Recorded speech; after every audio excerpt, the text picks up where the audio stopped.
नमस्कार। खबरों के इस बुलेटिन में तुहाडा स्वागत है। मैं रमाशंकर। पहला पेश ने चोणवीं खबरां। प्रधानमंत्री नरेंद्र मोदी नवा संसद भवन भलके देश नूं समर्पित करनगे। प्रधानमंत्री लोकतंत्र के इस नवे मंदिर नूं बेहद घट समय विच तैयार करने वाले कर्मयोगियों का सन्मान भी करनगे।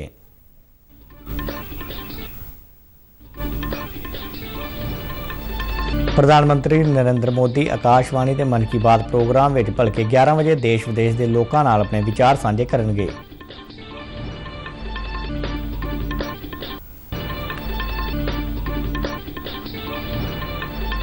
नवी सिक्ख्या नीति 2020 नूं असरदार ढंग नाल लागू करन ते चर्चा के मकसद नाल जलंधर में 9 तो 11 जून तक करवाया जाएगा सिक्ख्या महाकुंभ।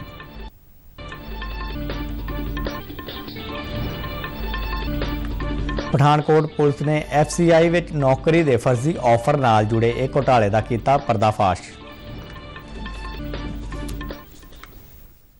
ते हुण खबरां विस्तार नाल। प्रधानमंत्री नरेंद्र मोदी नवे संसद भवन नूं कल देश नूं समर्पित करनगे। नवा संसद भवन वास्तु कला का शानदार नमूना है ते देश की तरक्की का गौरवशाली प्रतीक है। इसकी अंदरूनी सजावट देश की उच्च सभ्याचारक विरासत नूं दर्शाउंदी है। यह भवन अत आधुनिक तकनीक नाल लैस है जिस नाल संसद मैंबरां नूं बिना किसी डिक्की दे कनैक्टिविटी मिलेगी अते वो अपनी उपयोगिता बेहतर तरीके नाल यकीनी कर सकणगे। 65,000 वर्ग मीटर वाला यह कंपलैक्स खेतरी कला शिल्प अते सभ्याचारक विरासत की एक झलक है जिस विच आधुनिक भारत की विविधता ते गतिशीलता की झलक वेखण नूं मिलदी है। नवे संसद भवन में लोक सभा मैंबरों के बैठन की समर्था वधा के 888 की गई है। इसकी अंदरूनी सजावट राष्ट्रीय पंछी मोर तो प्रेरित है। कमेटी के कमरिਆਂ में सुचारू चर्चा और विचार वटांदरे लिए उन्नत तकनीक की वरतों की गई है। नवे संसद भवन की लाइब्रेरी की वरतों संसद मैंबरों तो इलावा खोजकर्ता भी कर सकणगे। वातावरण के अनुकूल होने कारण इस भवन नूं प्लैटिनम रेटिंग दी गई है। उद्घाटन की शुरुआत पूजा नाल होवेगी अते इस विच कई मन्ने परमन्ने नेता शामिल होणगे। पूजा मगरों ये महत्वर शख्सियतां नवे भवन विच लोक सभा अते राज सभा का निरीक्षण करनगियां। इस मगरों प्रधानमंत्री पवित्र प्रतीक सिंगोल नूं हासिल करके लोक सभा के स्पीकर की कुर्सी लागे विधि विधान नाल इस नूं स्थापित करनगे। इस नूं डिजाइन करने वाले मूल जौहरी अते तमिलनाडु के पुजारी भी इस मौके मौजूद रहणगे। प्रधानमंत्री नरेंद्र मोदी इस मौके 75 रुपए का एक नवा सिक्का भी जारी करनगे। नवे संसद भवन के उद्घाटन मौके प्रधानमंत्री नरेंद्र मोदी उन्हां कर्मयोगियों का खास तौर पर सन्मान करनगे जिन्हां अपनी मेहनत नाल भारत के लोकतंत्र के इस नवे मंदिर नूं बेहद ही घट समय विच एक शानदार रूप दे के तैयार किया है। केंद्रीय पेट्रोलियम ते कुदरती गैस मंत्री हरदीप सिंह पुरी ने नवे संसद भवन के उद्घाटन का बाइकाट करन ते कांग्रेस पार्टी नूं नसीहत दी है कि विरोध करने वालियां नूं सन 1947 की अमरीका की टाइम मैगजीन में छपे हुए लेख नूं पढ़ना चाहिए है। सेनेगल की है अते 1947 विच की होया सी इस बारे ज्ञान प्राप्त करना चाहिए है। हरदीप सिंह पुरी ने कहा कि कांग्रेस पार्टी पंडित जवाहर लाल नेहरू का अपमान कर रही है। ये आर्टिकल अमेरिका की टाइम मैगजीन का जो इशू था 25 अगस्त 1947 में छपा था।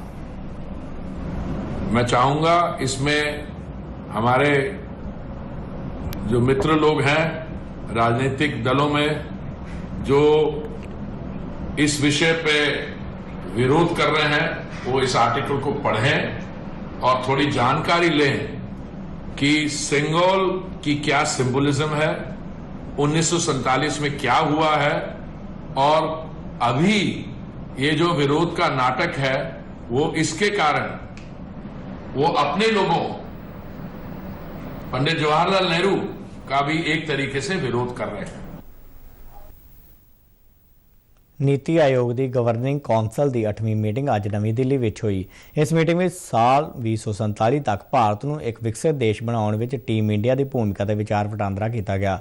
नीति आयोग के चेयरमैन वजों प्रधानमंत्री नरेंद्र मोदी ने मीटिंग की प्रधानगी की। मीटिंग में 7 मुख विषयों पर चर्चा की गई जिन्हां विच सूक्ष्म दरम्याने और लघु उद्यम ते जोर देण, बुनियादी ढांचा ते पूंजीकारी, महिला सशक्तिकरण, सेहत ते पोषण, कौशल विकास ते खेतर विकास और समाजिक बुनियादी ढांचे लई गति शक्ति शामिल ने। मीटिंग में ਵੱਖ-ਵੱਖ सूबियां के मुख मंत्रियों, उप राज्यपालों, केंद्रीय मंत्रियों और नीति आयोग के मीत प्रधान तो इलावा होर मैंबर भी शामिल हुए।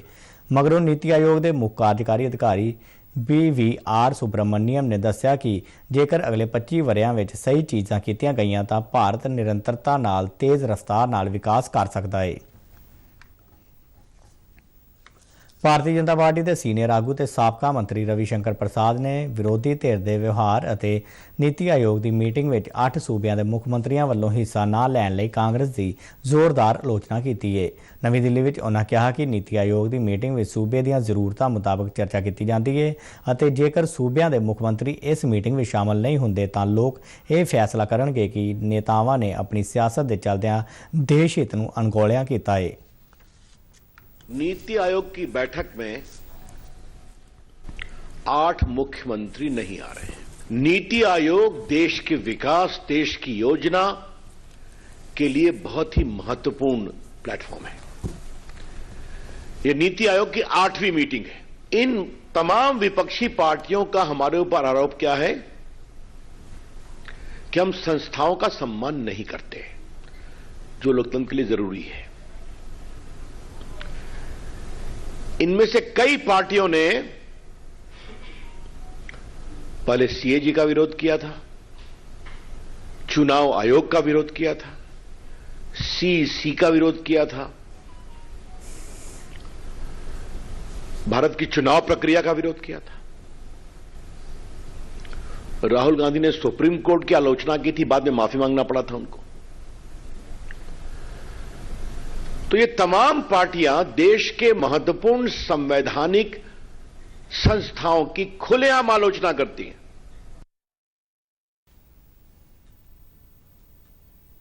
ਪ੍ਰਧਾਨ ਮੰਤਰੀ ਨਰਿੰਦਰ ਮੋਦੀ ਆਕਾਸ਼ਵਾਣੀ ਤੇ ਮਨ ਕੀ ਬਾਤ ਪ੍ਰੋਗਰਾਮ ਵਿੱਚ ਕੱਲ੍ਹ ਸਵੇਰੇ 11 ਵਜੇ ਦੇਸ਼ ਵਿਦੇਸ਼ ਦੇ ਲੋਕਾਂ ਨਾਲ ਆਪਣੇ ਵਿਚਾਰ ਸਾਂਝੇ ਕਰਨਗੇ। ਇਸ ਮਹੀਨਾਵਾਰੀ ਰੇਡੀਓ ਪ੍ਰੋਗਰਾਮ ਦੀ ਇਹ 101ਵੀਂ ਕੜੀ ਹੋਵੇਗੀ। ਇਸ ਪ੍ਰੋਗਰਾਮ ਨੂੰ ਆਕਾਸ਼ਵਾਣੀ ਅਤੇ ਦੂਰਦਰਸ਼ਨ ਦੇ ਸਮੁੱਚੇ ਨੈਟਵਰਕ, ਆਕਾਸ਼ਵਾਣੀ ਸਮਾਚਾਰ ਦੀ ਵੈਬਸਾਈਟ ਅਤੇ news on AIR mobile app ਤੇ ਸੁਣਿਆ ਜਾ ਸਕਦਾ ਹੈ। ਇਸ ਦਾ ਪ੍ਰਸਾਰਣ ਆਕਾਸ਼ਵਾਣੀ ਸਮਾਚਾਰ, ਦੂਰਦਰਸ਼ਨ ਸਮਾਚਾਰ, ਪ੍ਰਧਾਨ ਮੰਤਰੀ ਦਫ਼ਤਰ ਅਤੇ ਸੂਚਨਾ ਤੇ ਪ੍ਰਸਾਰਣ ਮੰਤਰਾਲਾ ਦੇ YouTube ਚੈਨਲਾਂ ਤੇ ਵੀ ਉਪਲਬਧ ਰਹੇਗਾ। ਹਿੰਦੀ ਪ੍ਰਸਾਰਣ ਦੇ ਤੁਰੰਤ ਮਗਰੋਂ ਇਸ ਨੂੰ ਖੇਤਰੀ ਭਾਸ਼ਾਵਾਂ ਵਿੱਚ ਪ੍ਰਸਾਰਿਤ ਕੀਤਾ ਜਾਵੇਗਾ। ਕੇਂਦਰੀ ਆਯੁਸ਼ ਮੰਤਰਾਲਾ ਵਿੱਚ ਸਲਾਹਕਾਰ ਡਾਕਟਰ ਮਨੋਜ ਨਿਸਾਰੀ ਨੇ ਜ਼ਿਲ੍ਹਾ ਰੈੱਡ ਕਰਾਸ ਸੁਸਾਇਟੀ ਗੁਰਦਾਸਪੁਰ ਵੱਲੋਂ ਬੱਬੇਹਾਲੀ ਵਿੱਚ ਚਲਾਏ ਜਾ ਰਹੇ ਨਸ਼ਾ ਛੁਡਾਊ ਕੇਂਦਰ ਦਾ ਦੌਰਾ ਕੀਤਾ। ਪੰਜਾਬ ਆਯੁਸ਼ ਮਹਿਕਮੇ ਦੇ director doctor Ravi Kumar, Vinod Khanna foundation ਦੀ ਆਗੂ ਕਵਿਤਾ ਖੰਨਾ ਅਤੇ ਆਰਟ ਆਫ ਲਿਵਿੰਗ ਦੇ ਨੁਮਾਇੰਦੇ ਪ੍ਰਿੰਸ ਜੁਨੇਜਾ ਸਮੇਤ ਹੋਰ ਮਹੱਤਵਰ ਉਹਨਾਂ ਨਾਲ ਹਾਜ਼ਰ ਰਹੇ। ਡਾਕਟਰ ਮਨੋਜ ਨਿਸਾਰੀ ਨੇ ਨਸ਼ਾ ਛੁਡਾਊ ਕੇਂਦਰ ਦੇ ਪ੍ਰਬੰਧਾਂ ਦਾ ਜਾਇਜ਼ਾ ਲਿਆ ਅਤੇ ਮਰੀਜ਼ਾਂ ਨੂੰ ਦਿੱਤੀਆਂ ਜਾ ਰਹੀਆਂ ਸਹੂਲਤਾਂ ਨੂੰ ਵੇਖਿਆ। ਕੇਂਦਰ ਵੱਲੋਂ ਨਸ਼ੇ ਦੀ ਦਲਦਲ ਵਿੱਚ ਫਸੇ ਮਰੀਜ਼ਾਂ ਨੂੰ ਨਸ਼ੇ ਤੋਂ ਬਾਹਰ ਕੱਢਣ ਲਈ ਕੀਤੇ ਜਾ ਰਹੇ ਯਤਨਾਂ ਦੀ ਸ਼ਲਾਘਾ ਕਰਦਿਆਂ ਉਨ੍ਹਾਂ ਕਿਹਾ ਕਿ ਅਜਿਹੇ ਮਰੀਜ਼ਾਂ ਨੂੰ ਕਾਉਂਸਲਿੰਗ ਦੀ ਬੇਹੱਦ ਜ਼ਰੂਰਤ ਹੁੰਦੀ ਹੈ, ਇਸ ਲਈ ਇਹਨਾਂ ਨਾਲ ਹਮਦਰਦੀ ਭਰਿਆ ਵਤੀਰਾ ਰੱਖਿਆ ਜਾਣਾ ਚਾਹੀਦਾ ਹੈ। और हमारी मीटिंग ये हुई है कि हमें एक तो प्रिवेंशन चाहिए ड्रग्स के लिए, क्योंकि ये जो नशा चल रहा है, मतलब जो अनफॉर्चुनेटली फैला हुआ है, वो उसको हमें ये रोकना है, बिल्कुल बंद करना है। तो एक तो है प्रिवेंशन के मेजर्स हम क्या कर सकते हैं, और इस पर काफ़ी चर्चा हुई, इस पर अनेक सुझाव भी हुए। DC साहब ने वैसे भी कई स्टेप्स लगाए हैं, जहाँ जैसे कि एक हॉटलाइन, जहाँ अगर किसी ने देखा कि कोई डीलिंग या सेल हो रहा है ड्रग्स का, तो तुरंत अनोनिमसली वो बता सकते हैं। ਡਾਕਟਰ ਮਨੋਜ ਨਿਸਾਰੀ ਨੇ ਦੱਸਿਆ ਕਿ ਨਸ਼ਾ ਛੁਡਾਊ ਕੇਂਦਰਾਂ ਅਤੇ ਔਟ ਕੇਂਦਰਾਂ ਵਿੱਚ ਅਜਿਹੀਆਂ ਆਯੁਰਵੈਦਿਕ ਦਵਾਈਆਂ ਮਰੀਜ਼ਾਂ ਨੂੰ ਉਪਲਬਧ ਕਰਵਾਈਆਂ ਜਾਣਗੀਆਂ, ਜਿਸ ਨਾਲ ਉਹਨਾਂ ਨੂੰ ਨਸ਼ਾ ਛੱਡਣ ਵਿੱਚ ਹੋਰ ਆਸਾਨੀ ਹੋਵੇਗੀ। ਉਹਨਾਂ ਦੱਸਿਆ ਕਿ ਆਯੁਰਵੈਦਿਕ ਦਵਾਈਆਂ ਮਰੀਜ਼ ਨੂੰ ਨਸ਼ੇ ਦੀ ਤੋੜ ਨਹੀਂ ਆਉਣ ਦਿੰਦੀਆਂ ਅਤੇ ਇਸ ਨਾਲ ਮਰੀਜ਼ ਨੂੰ ਤਾਕਤ ਵੀ ਮਿਲਦੀ ਹੈ। ਦੇਸ਼ ਵਿੱਚ ਸਕੂਲੀ ਅਤੇ ਉਚੇਰੀ ਸਿੱਖਿਆ ਵਿਚਾਲੇ ਪਾੜਾ ਦੂਰ ਕਰਨ ਅਤੇ ਨਵੀਂ ਸਿੱਖਿਆ ਨੀਤੀ 2020 ਨੂੰ ਅਸਰਦਾਰ ਢੰਗ ਨਾਲ ਲਾਗੂ ਕਰਨ ਤੇ ਚਰਚਾ ਦੇ ਮਕਸਦ ਨਾਲ doctor BR Ambedkar NIT Jalandhar ਵਿਖੇ 9 ਤੋਂ 11 ਜੂਨ ਤੱਕ 3 ਦਿਨ ਦੇ ਕੌਮੀ ਸਿੱਖਿਆ ਮਹਾਕੁੰਭ ਦਾ ਆਯੋਜਨ ਕੀਤਾ ਜਾਵੇਗਾ। ਵਿਦਿਆ ਭਾਰਤੀ ਉੱਤਰ ਖੇਤਰ ਦੇ ਸੰਗਠਨ ਮੰਤਰੀ ਵਿਜੇ ਨੱਡਾ ਨੇ DAV ਯੂਨੀਵਰਸਿਟੀ ਸਰਮਸਤਪੁਰ ਵਿਖੇ ਅੱਜ ਇੱਕ ਪ੍ਰੈਸ ਕਾਨਫਰੰਸ ਦੌਰਾਨ ਇਹ ਜਾਣਕਾਰੀ ਦਿੱਤੀ ਅਤੇ ਦੱਸਿਆ ਕਿ NIT ਤੇ ਸਰਵ ਹਿਤਕਾਰੀ ਸਿੱਖਿਆ ਕਮੇਟੀ ਪੰਜਾਬ ਰਲ ਕੇ ਇਹ ਆਯੋਜਨ ਕਰਨਗੇ। ਇੱਕ ਰਿਪੋਰਟ। ਦੇਸ਼ ਵਿੱਚ ਇਸ ਵੇਲੇ ਤਕਰੀਬਨ 30 ਕਰੋੜ ਬੱਚੇ ਸਕੂਲੀ ਤੇ ਉਚੇਰੀ ਸਿੱਖਿਆ ਹਾਸਲ ਕਰ ਰਹੇ ਨੇ। ਇਹਨਾਂ ਬੱਚਿਆਂ ਨੂੰ ਭਵਿੱਖ ਦੀਆਂ ਜ਼ਰੂਰਤਾਂ ਪੂਰੀਆਂ ਕਰਨ ਵਾਲੀ ਸਿੱਖਿਆ ਮਿਲੇ, ਇਸ ਬਾਰੇ 9 ਤੋਂ 11 ਜੂਨ ਤੱਕ ਹੋਣ ਵਾਲੇ 3 ਦਿਨ ਦੇ ਇਸ ਸਿੱਖਿਆ ਮਹਾਕੁੰਭ ਵਿੱਚ ਵਿਸਥਾਰ ਨਾਲ ਚਰਚਾ ਕੀਤੀ ਜਾਵੇਗੀ। ਵਿਜੇ ਨੱਡਾ ਅਨੁਸਾਰ ਇਸ ਸਿੱਖਿਆ ਮਹਾਕੁੰਭ ਨੂੰ ਲੈ ਕੇ ਖਾਸ ਉਤਸ਼ਾਹ ਹੈ। 9, 10, 11 जून को NIT जालंधर में national conference on recent advances in school education विषय पर शिक्षा महाकुंभ का आयोजन किया जा रहा है। पूरे पंजाब और पूरे देश में इस आयोजन के प्रति बहुत ही उत्साह दिखाई दे रहा है। समाज जीवन के प्रत्येक क्षेत्र से सरकार, प्रशासन, उद्योग और शिक्षा जगत से बड़ी संख्या में लोग इसमें भाग ले रहे हैं। ਵਿਜੇ ਨੱਡਾ ਅਨੁਸਾਰ ਸਿੱਖਿਆ ਖੇਤਰ ਦੀ ਕਾਮਯਾਬੀ ਵਿੱਚ ਸਮਾਜ ਦੇ ਹਰ ਵਿਅਕਤੀ ਦਾ ਸਹਿਯੋਗ ਹੋਣਾ ਜ਼ਰੂਰੀ ਹੈ ਅਤੇ ਇਸ ਸਿੱਖਿਆ ਮਹਾਕੁੰਭ ਵਿੱਚ ਲੋਕਾਂ ਨੂੰ ਸਿੱਖਿਆ ਖੇਤਰ ਨਾਲ ਨੇੜੋਂ ਜੋੜਨ ਤੇ ਵਿਚਾਰ ਵਟਾਂਦਰੇ ਦੇ ਨਾਲ-ਨਾਲ 3 ਅਹਿਮ ਬਿੰਦੂਆਂ ਤੇ ਵਿਚਾਰ ਕੀਤਾ ਜਾਵੇਗਾ। इस आयोजन का उद्देश्य है कि राष्ट्रीय शिक्षा नीति को धरती पर क्लासरूम तक ले जाने के लिए और शिक्षा नीति के प्रकाश में वर्तमान चुनौतियों का समाधान खोजने की दृष्टि से प्राचीन गुरुकुल या भारतीय शिक्षा पद्धति को वर्तमान आवश्यकताओं के अनुरूप ढालना कैसे किया जा सकता है, इस विषय पर skill India, entrepreneurship, job seeker के बजाय जॉब प्रोवाइडर हमारी नौजवान पीढ़ी बने। और आखिर तीसरे दिन जो हायर इंस्टीट्यूशंस हैं, कॉलेज, यूनिवर्सिटीज, NIT, IIT, ये स्कूलों को अडॉप्ट करें और उनका शिक्षा के स्तर को, शैक्षिक स्तर को ऊंचा उठाने के लिए प्रयास करें। ਇਸ ਸਿੱਖਿਆ ਮਹਾਕੁੰਭ ਦੇ ਦਫ਼ਤਰ ਦਾ ਉਦਘਾਟਨ ਯੂਨੀਵਰਸਿਟੀ ਵਿੱਚ ਕੀਤਾ ਗਿਆ। ਇਸ ਸਿੱਖਿਆ ਮਹਾਕੁੰਭ ਵਿੱਚ ਪੰਜਾਬ ਦੇ ਰਾਜਪਾਲ ਬਨਵਾਰੀ ਲਾਲ ਪੁਰੋਹਿਤ ਤੋਂ ਇਲਾਵਾ ਕੇਂਦਰੀ ਸਿੱਖਿਆ ਮੰਤਰੀ ਧਰਮੇਂਦਰ ਪ੍ਰਧਾਨ ਅਤੇ ਸਨਅਤ ਤੇ ਵਣਜ ਰਾਜ ਮੰਤਰੀ ਸੋਮ ਪ੍ਰਕਾਸ਼ ਸਮੇਤ ਵੱਡੀ ਗਿਣਤੀ ਵਿੱਚ ਸਿੱਖਿਆ ਮਾਹਰ ਹਿੱਸਾ ਲੈਣਗੇ। ਸਿੱਖਿਆ ਦੇ ਖੇਤਰ ਵਿੱਚ ਤਕਰੀਬਨ 22 ਅਜਿਹੇ ਵਿਸ਼ੇ ਚੁਣੇ ਗਏ ਨੇ ਜਿਸ ਤੇ ਸਿੱਖਿਆ ਮਾਹਰ ਆਪਣਾ ਧਿਆਨ ਕੇਂਦਰਿਤ ਕਰਨਗੇ ਅਤੇ ਪੇਪਰ ਪੇਸ਼ ਕਰਨਗੇ। ਇਹਨਾਂ ਨੂੰ ਅੱਗੇ ਦੀ ਕਾਰਵਾਈ ਲਈ ਸਿੱਖਿਆ ਮੰਤਰਾਲਾ ਨੂੰ ਭੇਜਿਆ ਜਾਵੇਗਾ।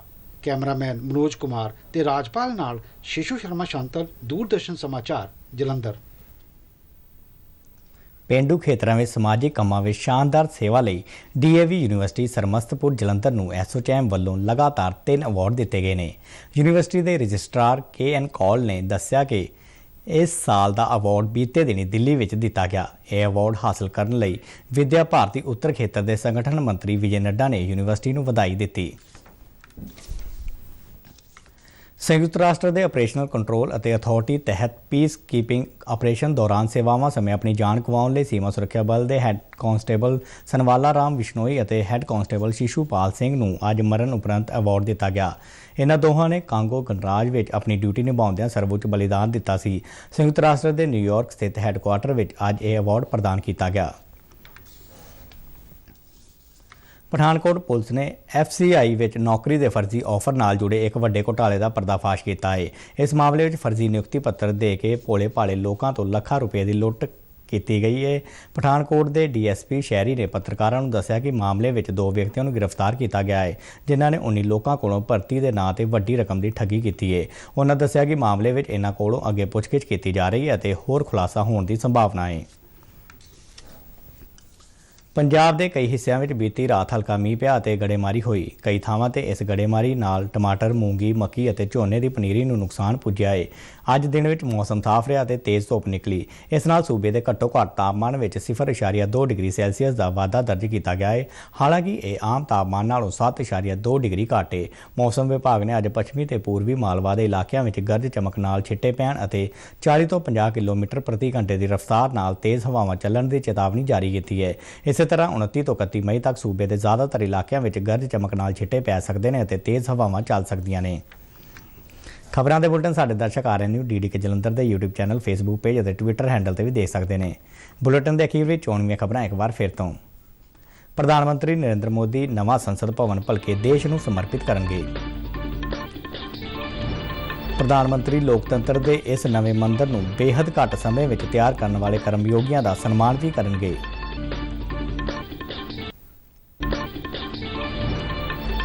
ਪ੍ਰਧਾਨ ਮੰਤਰੀ ਨਰਿੰਦਰ ਮੋਦੀ ਆਕਾਸ਼ਵਾਣੀ ਤੇ ਮਨ ਕੀ ਬਾਤ ਪ੍ਰੋਗਰਾਮ ਵਿੱਚ ਭਲਕੇ 11 ਵਜੇ ਦੇਸ਼ ਵਿਦੇਸ਼ ਦੇ ਲੋਕਾਂ ਨਾਲ ਆਪਣੇ ਵਿਚਾਰ ਸਾਂਝੇ ਕਰਨਗੇ। ਨਵੀਂ ਸਿੱਖਿਆ ਨੀਤੀ 2020 ਨੂੰ ਅਸਰਦਾਰ ਢੰਗ ਨਾਲ ਲਾਗੂ ਕਰਨ ਤੇ ਚਰਚਾ ਦੇ ਮਕਸਦ ਨਾਲ ਜਲੰਧਰ ਵਿੱਚ 9 ਤੋਂ 11 ਜੂਨ ਤੱਕ ਕਰਵਾਇਆ ਜਾਵੇਗਾ ਸਿੱਖਿਆ ਮਹਾਕੁੰਭ। ਪਠਾਨਕੋਟ ਪੁਲਿਸ ਨੇ FCI ਵਿੱਚ ਨੌਕਰੀ ਦੇ ਫਰਜ਼ੀ ਆਫਰ ਨਾਲ ਜੁੜੇ ਇੱਕ ਘੁਟਾਲੇ ਦਾ ਕੀਤਾ ਪਰਦਾਫਾਸ਼। ਤੇ ਇਸ ਦੇ ਨਾਲ ਹੀ ਖਬਰਾਂ ਦਾ ਇਹ ਬੁਲੇਟਿਨ ਖਤਮ ਹੁੰਦਾ ਹੈ। ਇਜਾਜ਼ਤ ਦਿਓ, ਨਮਸਕਾਰ।